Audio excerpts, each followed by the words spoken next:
Bienvenidos una vez más a su programa Perspectivas. Les saluda Gaby Peroso. La crisis humanitaria en Venezuela permanece intacta. Incluso hay quienes aseguran que se ha profundizado a lo largo de los últimos años. Una realidad que ha hecho que más de 7 millones de venezolanos tengan que abandonar su tierra para buscar un mejor futuro. Hay otros venezolanos que siguen dentro del país y que su situación no ha mejorado para nada.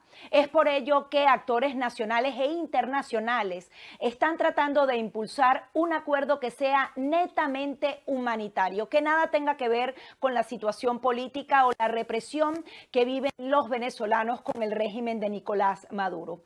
El año pasado, durante el último trimestre, se había logrado firmar un acuerdo entre el régimen de Nicolás Maduro, la oposición, que permitiría que Naciones Unidas pudiera manejar un fondo humanitario para atender justamente esta emergencia.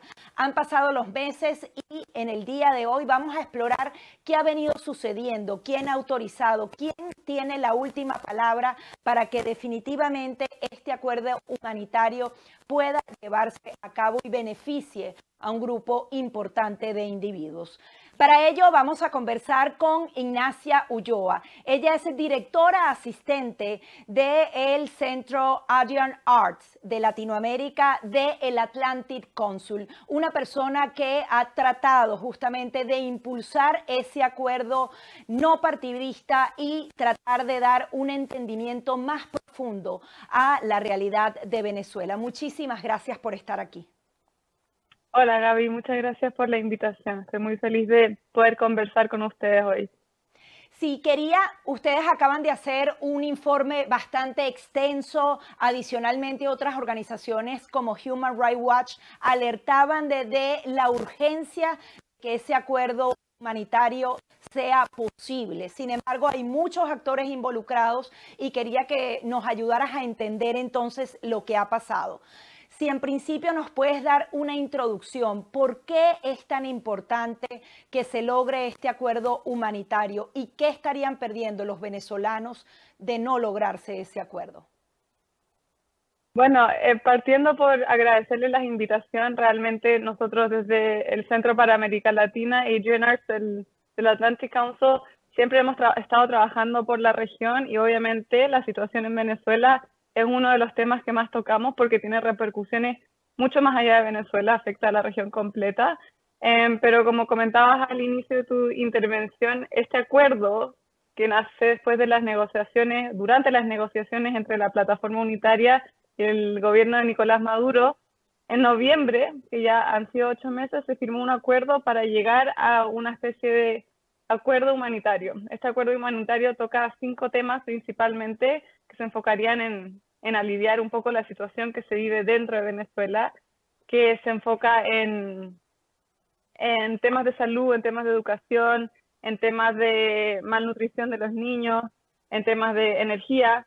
Entonces, hace 8 meses, seguramente todos escucharon y se ha visto en las noticias una felicidad, una urgencia y esperanza por un nuevo proceso, por salir hacia adelante después de tantos años de una situación muy complicada. Pero han pasado 8 meses y no ha pasado mucho. Entonces, nosotros, con mi colega Jeff, mi coautor de este reporte, nos preguntamos ¿por qué no ha pasado nada? Si finalmente se logró un acuerdo histórico, una cosa que pocos pensaban que se podía lograr, ¿qué ha pasado y por qué no ha habido movimiento? En respuesta a eso fue que decidimos escribir este reporte y hablar efectivamente con todos los actores que mencionabas tú, que son muchos más de los que uno puede pensar, mucho más que solamente las Naciones Unidas, Estados Unidos y Venezuela, de cuáles son las razones que no se ha visto un peso todavía, un dólar, un bolívar en Venezuela ayudando a las personas más afectadas. Ahora bien, el Atlantic Council ha enfatizado que postergar la implementación de este acuerdo lo que hace es favorecer a la dictadura de Nicolás Maduro, porque justamente de allí toma el discurso en decir, por ejemplo, que las sanciones son el único mal que ha afectado a la economía de Venezuela. Quería que nos ayudaras a entender por qué es distinto el tema de las sanciones, el tema del acuerdo humanitario y qué se ha avanzado al respecto para separar ambas áreas en este acuerdo. Bueno, la verdad es que Estados Unidos no ha dicho que va a levantar sanciones al régimen ni a las empresas afiliadas con el régimen, pero Estados Unidos sí ha dicho efectivamente que fondos congelados que sean administrados por la ONU, traspasados por la ONU con fondo humanitario, no serían tocados por las sanciones. Entonces son dos cosas muy distintas que tienen que ver un poco con el sentido de fe que las personas pongan en Estados Unidos y en una organización como las Naciones Unidas, que como bien sabemos tiene varias suborganizaciones que nos pueden ayudar a administrar estos fondos, ya sea con un enfoque hacia los niños, salud, educación, como comentaba antes. Que no se pueda implementar este acuerdo al final sí favorece a Maduro porque le da una excusa para alejarse de la mesa de las negociaciones, ¿cierto?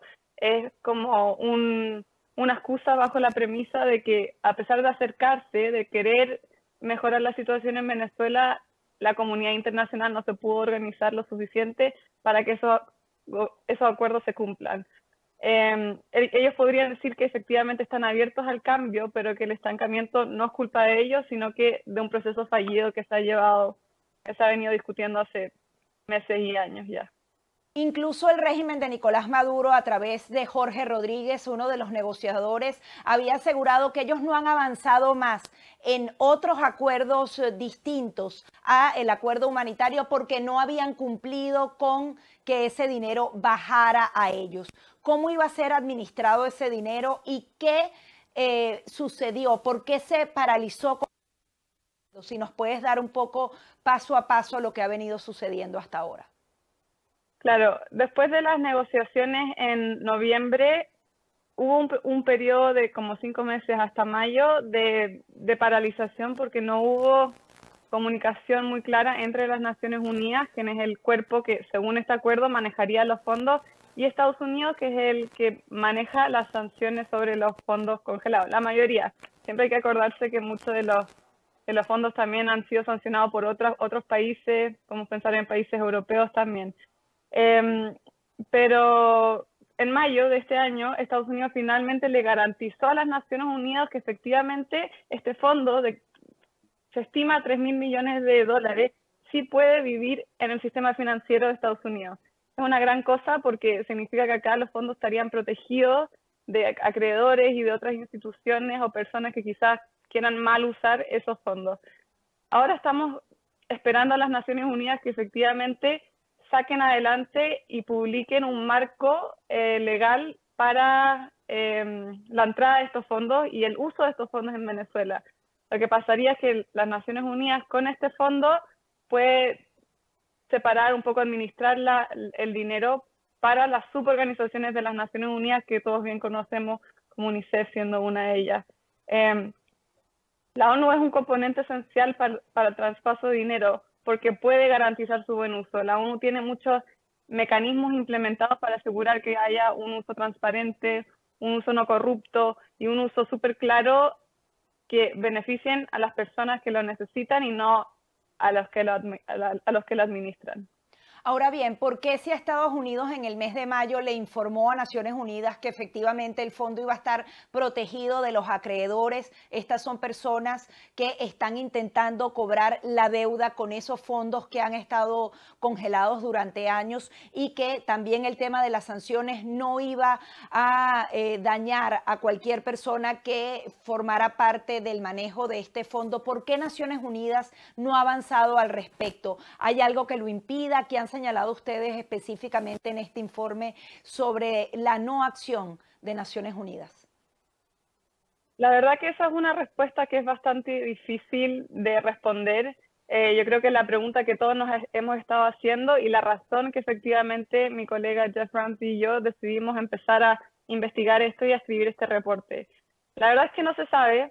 se puede teorizar que son temas reputacionales de trabajar con un gobierno autoritario, con un gobierno corrupto, y un poco la nerviosidad de empezar un proyecto así que no se ha hecho antes. Se han hecho cosas similares, pero de nuevo, esto es un acuerdo histórico que beneficiaría a muchas personas y al final, comparado con lo que ha estado recibiendo Venezuela de ayuda humanitaria de organismos internacionales, esto es un monto tremendo que vale la pena clarificar que no entraría todo de a una, sino sería de a poco, pero que es histórico. Entonces, se puede entender que las Naciones Unidas tengan un poco de duda en trabajar con un organismo, con un país que ha sido sancionado por los Estados Unidos y que está bajo el ojo de la Corte Penal, pero la verdad es que no tengo una respuesta súper clara, pero lo que sí es importante decir también es que no es necesario que se cree el fondo oficialmente para que los fondos puedan empezar a fluir a través de las Naciones Unidas.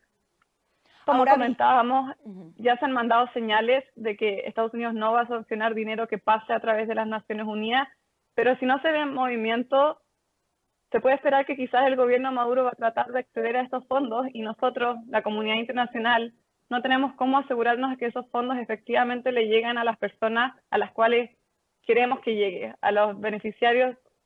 Entonces, por eso es que la ONU fue un rol tan esencial en todo este proceso.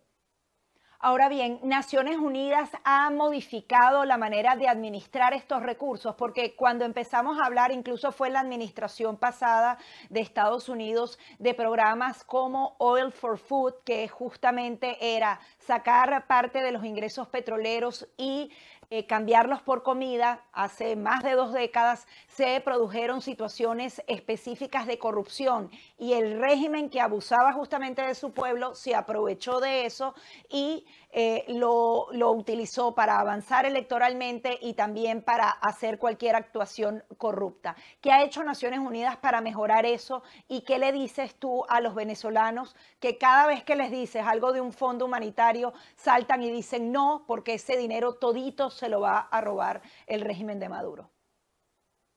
Bueno, el problema con algunos de estos proyectos en el pasado, como fue el Oil for Food en Irak, fue mal manejo de los fondos y corrupción. Pero este programa fue hace aproximadamente 25 años y desde entonces las Naciones Unidas ha cambiado la manera de administrar los fondos, ha hecho las reformas necesarias dentro de su propio cuerpo, de su propio sistema de manejo para asegurarse de que esto no vuelva a pasar. Ahora las Naciones Unidas manejan cientos y cientos de programas como este, entonces tienen experiencia manejando fondos así y experiencia exitosa.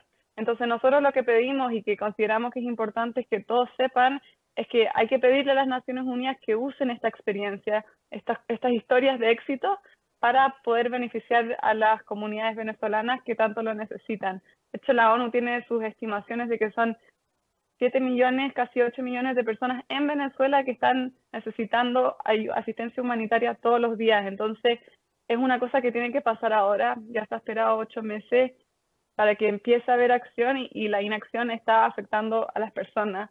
Y tenemos que tener a las personas al frente de la mirada, ¿cierto? Esas son las personas, la razón que se han hecho todas estas negociaciones y la razón que se creó este fondo. Entonces, nosotros estamos muy atentos a que esa es la meta, esa es nuestra meta y debiera ser también de las Naciones Unidas y todos los otros organismos involucrados.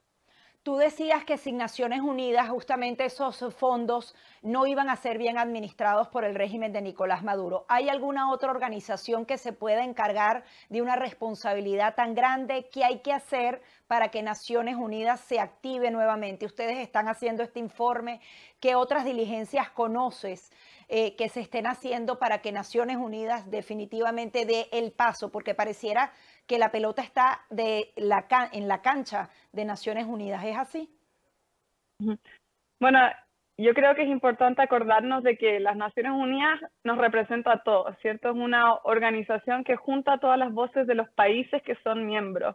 Entonces, este tipo de instancia, de información, de compartir qué es lo que efectivamente está pasando, cómo podemos nosotros trabajar para elevar la voz, elevar la importancia de lo que sucede, es como vamos a lograr que las Naciones Unidas reaccione y se mueva hacia adelante. Deben haber, Gaby, razones por qué no se ha movido, sin embargo esas razones no han sido expresadas públicamente. y es válido, una razón es válida, pero nosotros necesitamos saberla y la gente venezolana merece saber cuáles son las razones de este retraso, ¿cierto? Personalmente creo, basado en las experiencias y las historias de éxito que tienen las Naciones Unidas, que efectivamente son el organismo mejor preparado para manejar estos fondos. Caemos en riesgo de corrupción en muchos sentidos si es que dejamos que otra organización no tan vedada internacionalmente se haga cargo de los fondos, porque al final las Naciones Unidas es un organismo internacional que tiene muchos ojos encima y transparencia es lo que se necesita, porque sin eso es donde pasan historias como el Oil for Food en Irak, que obviamente no queremos que sea algo que se repita, porque de nuevo estamos hablando de 8 millones de personas que necesitan ayuda hoy, no mañana, sino que hoy. Ahora bien, ya Naciones Unidas ha enviado a altos comisionados a Venezuela, han tratado de implementar algunos programas, pero no se han podido hacer de manera masiva, porque precisamente el régimen de Nicolás Maduro trata entonces de controlar cada uno de los pasos, el tema de la distribución, el tema de la seguridad, y allí obviamente se entrampa la ayuda y no llega a todos. ¿Crees que también Nicolás Maduro ha condicionado la actuación de Naciones Unidas diciendo puedes estar aquí pero no te permito esto o aquello? Eso ha sucedido internamente y eso quizás también sea una de los temas que tiene a Naciones Unidas. Si yo no tengo el control, esto sencillamente no lo puedo ejecutar de la manera correcta. Claro, y ahí volvemos, es como un círculo completo, ¿cierto? Volvemos a la importancia de las negociaciones y el esfuerzo que ha llevado a cabo la plataforma unitaria, la delegación de la plataforma unitaria que está conversando con el gobierno de Nicolás Maduro. Por eso es tan importante que este acuerdo salga adelante, porque es como una señal de buena fe de parte de la comunidad internacional, de apoyo hacia la plataforma unitaria para que el gobierno de Maduro vea que efectivamente sí lleva peso. ¿Cierto? Que lleva capacidades institucionales, capacidades globales para efectuar cambios. Yo creo que es importante que nos acordemos que naturalmente va a haber oposición desde el gobierno de Nicolás Maduro por la necesidad de control, pero yo pienso y creemos nosotros acá desde el Atlantic Council que una organización como la ONU, cuando ya tenga más apoyo y cuando ya tenga un bolsón más lleno de fondos con los que se puedan llevar a cabo cambios más significativos, que va a haber, ojalá, un poco menos de resistencia. Sí. Ahora bien, tú hablabas de 5 áreas específicas. ¿Nos puedes enumerar qué contemplaría, cómo se ayudaría a los venezolanos a través de este fondo, tanto nombrando esas áreas como algún tipo de ejemplo? ¿Tiene que ver con mejoras en los hospitales o el tema de nutrición de los niños? Coméntanos un poco para humanizar lo que realmente esos 3.000 millones de dólares, ¿en qué se convertirían para los venezolanos dentro?